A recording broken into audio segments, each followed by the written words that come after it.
quand même étonnant, vous ne trouvez pas, hein? On peut être hyper à l'aise au travail, en négociation, on est celle que tout le monde appelle pour un conseil, on défend nos idées avec passion et tout. Oui, oui, tout à fait. Et puis arrive ce moment. Envoyer un petit message, juste un message à quelqu'un qui nous plaît. Et là, paf! Le vide. C'est ça. On a l'impression de redevenir l'ado qui pèse chaque mot, le fameux «Salut, comment s'est passée ta journée?» qui sonne complètement plat. Hmm. Et ce décalage, hein, surtout quand on a une certaine expérience de vie, une carrière, des enfants, on a traversé des trucs, on sait être bien seul. Et pourtant, cette espèce de vertige pour un simple SMS. D'où ça vient, cette insécurité soudaine? C'est une observation vraiment, vraiment juste. Et souvent, le cœur du problème, il n'est pas tant dans les mots qu'on choisit, en fait. Ah bon? Oui, c'est plutôt dans l'état d'esprit et l'énergie, si vous voulez, depuis laquelle on écrit. Est-ce que ça part d'une peur? Peur du rejet, de pas plaire, peur de la solitude peut-être? Mhm. Ou est-ce que ça vient d'un endroit plus posé, une confiance, tranquille en soi, un sentiment que on a déjà tout ce qu'il faut à l'intérieur? Cette vibration, même subtile, elle passe. On la sent. D'accord. Donc, l'idée aujourd'hui, c'est un peu ça, explorer ensemble comment on pourrait communiquer de façon plus authentique, plus confiante aussi, en regardant ce que la psycho et même les neurosciences peuvent nous dire là-dessus. Exactement. On va regarder 5 approches, 5 pistes qui pourraient vraiment changer un peu la donne. C'est parti. Allons-y. Alors, pour commencer, il y a ce qu'on pourrait appeler le paradoxe de la maturité émotionnelle. C'est un peu étrange, mais Oui. à force de devenir plus sage, plus consciente des autres, des enjeux, on devient parfois hyper prudente. Trop prudente peut-être, hein. Je vois. On lisse tout. C'est ça. On écrit des messages tellement lisses, génériques, qu'au final, ils nous ressemblent plus vraiment. Ils reflètent plus la personne qu'on est devenue avec toutes ces nuances. C'est tout à fait ça. Et il y a une nuance intéressante. Il semblerait que les hommes, surtout ceux qui ont aussi une certaine maturité, ils captent assez instinctivement cette énergie du besoin un peu sous-jacente. Ah oui, inconsciemment. Oui, c'est pas forcément réfléchi ou méchant, attention. Mais leur réaction est souvent plus positive face à une confiance tranquille, une sorte d'autosuffisance, qu'à une énergie qui suggère une attente, un manque. C'est un jeu subtil de psychologie, et peut-être même d'instinct. Qui sait? Ça me rappelle une histoire, une architecte, la cinquantaine, pleine de vie, super pétillante. Elle m'a dit un jour qu'elle réalisait qu'elle envoyait des messages comme si c'était sa secrétaire qui écrivait des emails corpo. Ah oui, je vois le tableau. Formelle, prévisible, un peu ennuyeuse, elle disait elle-même. Alors que dans la vraie vie, pas du tout. Ce décalage, quoi. Mais c'est exactement ça qui illustre la différence clé. Est-ce qu'on communique depuis un espace de manque, où c'est la peur qui parle, ou depuis un espace d'abondance, où on est juste bien avec soi-même et ce qu'on a à partager? L'énergie du message change tout. Ok, super clair. Alors, explorons ces fameuses pistes pour une communication plus authentique. La première, solliciter une perspective. L'idée, c'est de toucher ce besoin qu'on a tous, de se sentir utile, reconnu pour ce qu'on sait. Mhm. Donc, au lieu de demander juste du temps, genre t'es libre ce week-end par exemple, on pourrait demander un avis sur un truc concret, valoriser son point de vue, quoi. Par exemple. Tiens, gros débat intérieur aujourd'hui, mieux vaut investir dans des expériences qui marquent ou dans des objets qui durent. J'avoue, j'aimerais bien l'avis de quelqu'un d'aussi pragmatique que toi là-dessus. Un truc comme ça. Ah oui, c'est intéressant. Psychologiquement, c'est assez fort. Quand on sent que notre avis est vraiment demandé, que notre compétence est reconnue, ça active ce qu'on appelle le circuit de la récompense sociale dans le cerveau. La récompense sociale? Oui, on se sent valorisé pour ce qu'on est, pour ce qu'on sait. Pas juste comme quelqu'un qui pourrait combler un vide. Ça change complètement la dynamique. On n'est plus dans la demande, mais dans la reconnaissance mutuelle. Mais il n'y a pas un risque que ça fasse un peu calculé? Si l'intention derrière, c'est juste d'avoir une réponse. C'est toute la question de l'authenticité, justement. Si la question nous intéresse vraiment, si on pense sincèrement que la vie de l'autre a de la valeur, ça va se sentir.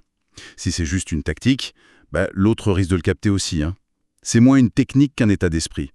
S'intéresser pour de vrai. D'accord, je comprends mieux. Authenticité, toujours. Deuxième piste, créer une intrigue authentique. Jouer un peu avec la curiosité, mais sincèrement.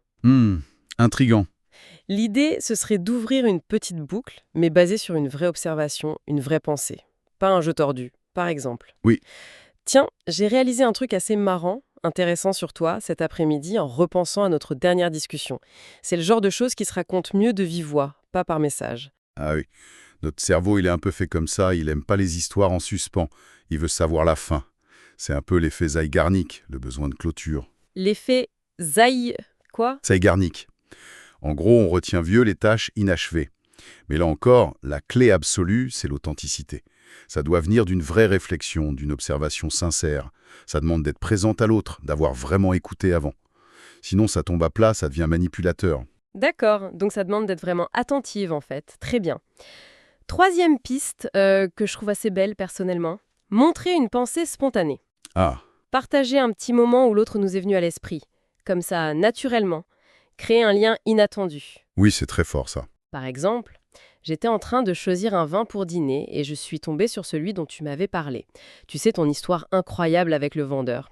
Ça m'a fait sourire toute seule en y repensant. Juste un partage, sans rien attendre. La puissance de ce geste est souvent sous-estimée. Savoir qu'on a popé comme ça, spontanément, dans la tête de quelqu'un, notre cerveau interprète ça comme un signe qu'on compte vraiment, qu'on occupe une place particulière. C'est vrai. Et c'est là que l'expérience des femmes matures, leur vécu, devient un atout incroyable. Une vie riche en souvenirs, en émotions, en références. Ça permet de tisser ces liens-là avec une profondeur, une facilité qu'on a rarement plus jeune. Et ça m'amène à une distinction cruciale. Il y a une différence énorme entre poursuivre quelqu'un, ce qui vient souvent d'un manque, d'une anxiété, et choisir consciemment d'interagir, ce qui vient d'un sentiment d'abondance, de confiance. Poursuivre versus choisir. Exactement. L'énergie n'est pas du tout la même. Communiquer depuis cet endroit de choix tranquille, tiens, j'ai envie de partager ça avec toi, plutôt que de besoin, j'ai besoin de ton attention, ça change radicalement comment le message est reçu. C'est une nuance fondamentale en effet. Très claire. Quatrième piste, proposer une connexion sans attente désespérée. Incarner vraiment cet état d'esprit d'abondance. L'idée, c'est d'inviter l'autre à partager une activité sympa qu'on a déjà repérée ou prévue pour soi. Pas chercher quelqu'un pour combler un vide. Oui, la nuance est importante. Par exemple, j'ai découvert une petite librairie d'occasion géniale avec un rayon histoire qui a l'air fou. Je pense y faire un tour samedi après-midi. Si jamais ça te dit de venir explorer de vieux bouquins et prendre un café, j'ai trouvé l'excuse parfaite. Voilà, la différence d'énergie est flagrante. On n'est plus dans le « s'il te plaît, sors-moi de mon ennui », mais dans le « je fais un truc cool, si ça te parle, viens partager ». C'est ça. Quelqu'un qui a une vie déjà riche, intéressante, a naturellement des choses à proposer qui sont authentiques et attirantes. Et c'est souvent comme ça que ça marche. C'est pas la quête de l'amour qui rend la vie intéressante, c'est une vie intéressante qui attire l'amour. Et entre nous, ça attire aussi un autre type de partenaire, souvent plus autonome, plus équilibré. C'est logique, oui. Ça change tout dans la posture. Et la cinquième, dernière piste. L'honnêteté élégante ou la vulnérabilité assumée. Ah, la vulnérabilité. Un mot souvent mal compris. Oui. Ici, l'idée, c'est d'oser exprimer un sentiment positif, une appréciation, mais de manière directe, claire, sans drame, sans attente cachée. Comment, par exemple? Une réflexion simple. Petite pensée du jour, je réalisais à quel point j'apprécie la qualité de nos discussions. C'est rare, les conversations qui stimulent comme ça, et je voulais juste te le dire. C'est direct, mais léger. Et dans un monde où on communique souvent par sous-entendu, par jeu parfois fatigant, avouons-le, Oui. cette clarté, cette honnêteté assumée, ça peut être incroyablement rafraîchissant, hein. Ça fait sortir du lot. Les femmes, les hommes matures ont souvent cette lucidité. On n'en a plus envie de perdre du temps ou de l'énergie dans des devinettes. Et quand cette franchise vient d'un endroit de sécurité intérieure, c'est très séduisant. Sécurité intérieure, c'est le mot-clé. Exactement. Mais attention, il faut bien distinguer cette vulnérabilité assumée, partager un ressenti depuis sa force, sans exiger de validation du besoin émotionnel. Quelle est la différence concrète? La vulnérabilité authentique, c'est un peu comme ouvrir une fenêtre sur son jardin intérieur. Tes idées sur tel sujet m'ont vraiment interpellé, c'est précieux. C'est une offre, une invitation. Le besoin émotionnel, c'est plutôt « j'ai pas eu de nouvelles, j'espère que ça va. J'ai peur d'avoir dit un truc qu'il fallait pas ». Ça exprime une anxiété qui cherche désespérément à être calmée par l'autre. Le premier invite, le second met la pression. C'est exactement ça. Le premier crée une connexion possible, le second crée souvent une gêne, une pression. La nuance est énorme. Oui, c'est très clair. Ces 5 pistes sont vraiment intéressantes. Mais ce qui me marque le plus, au fond, c'est que ça ressemble moins à des techniques à appliquer qu'à des reflets d'un état d'esprit différent, d'un changement intérieur, non? Mais c'est tout à fait ça. Le vrai travail, il est plus profond. Il s'agit de faire la paix avec sa propre valeur, Arrêter de chercher à prouver qu'on mérite d'être aimé et commencer à communiquer depuis cette certitude tranquille qu'on est quelqu'un de valeur, qu'on a des choses à apporter. Cette assurance calme, elle a quelque chose de magnétique. Ça me rappelle cette femme qui m'avait dit avoir eu un déclic. Elle avait formulé ça comme ça. J'ai compris que j'étais pas en train de postuler pour un job affectif, mais que j'offrais la chance de partager la vie d'une femme géniale. Magnifique. C'est exactement ce changement de perspective. Ça a tout changé pour elle. Et c'est là que les qualités de la maturité deviennent des trésors. L'expérience, la sagesse, une présence au monde plus ancrée, une meilleure gestion des émotions. Ce ne sont pas des bagages comme on l'entend parfois péjorativement.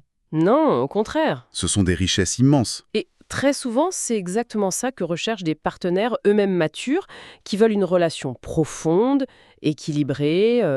On pourrait presque parler d'une sorte d'immunité au rejet. Pas qu'on devient insensible, mais Non, c'est pas ça. qu'on change notre façon de voir les choses. Un silence, un refus, ce n'est plus un jugement sur notre valeur, mais juste une info. Pas compatible, pas le bon moment, autre priorité.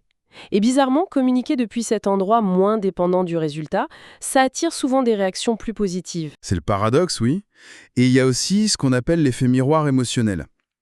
Quand on communique depuis un lieu de plénitude, de sécurité, d'authenticité, on a tendance à faire ressortir le meilleur chez l'autre, par résonance. Ah, intéressant, ok? Je pense à Carmen, une directrice marketing, 47 ans, divorcée, hyper brillante. Elle envoyait des messages très pro, très factuels, presque des mini-CV. Elle avait peur de montrer autre chose. Peur d'être vulnérable. Voilà. En travaillant sur ce que j'appelle parfois l'authenticité stratégique, qui n'est pas de la manipulation, attention, c'est choisir consciemment de montrer les facettes authentiques de soi, qui créent du lien. Son intelligence, oui, mais aussi son humour, sa curiosité, sa chaleur humaine. D'accord.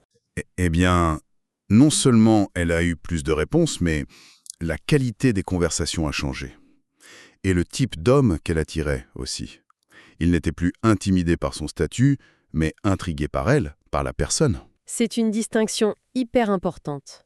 Communiquer depuis son rôle social, la réussite, l'indépendance affichée, ou communiquer depuis son essence, son humanité, son humour, sa curiosité, sa profondeur, même ses petites failles assumées. C'est ça, C'est clairement la deuxième voie qui crée le lien émotionnel durable. absolument. Et ça demande un shift mental radical. Passer de « est-ce que je vais lui plaire » à « est-ce que cette personne me plaît à moi ?» Est-ce qu'elle correspond à ce que je cherche, à mes valeurs? Se mettre dans une posture d'évaluation mutuelle. D'égal à égal. Exactement. Consciente, respectueuse, plutôt que cette quête unilatérale d'approbation. C'est ça qui attire des partenaires qui cherchent une vraie relation, une co-construction. Pas juste quelqu'un pour flatter leur ego ou combler un vide. Donc pour résumer un peu, si on veut une communication qui séduit et qui connecte vraiment, surtout avec l'expérience de vie, ça dépend moins de formules toutes faites que de l'expression sincère de notre propre valeur, de notre richesse intérieure, d'une vie qu'on trouve déjà belle. Les 5 pistes qu'on a vues, finalement, c'est juste des moyens de laisser transparaître cette posture intérieure. C'est exactement ça. Le vrai changement, il est dedans. Reconnaître sa valeur, sans condition. Faire la paix avec son parcours, voir son vécu comme un trésor. L'objectif final, c'est pas tant d'avoir une réponse à tout prix, mais d'attirer une connexion qui soit vraiment à la hauteur de qui on est devenu. Offrir l'amour qu'on a déjà en soi, plutôt que le chercher désespérément dehors. Voilà, c'est offrir, pas quêter. Et peut-être une dernière question pour la route. Au-delà des messages qu'on envoie aux autres, quelle est la conversation qu'on a avec nous-mêmes?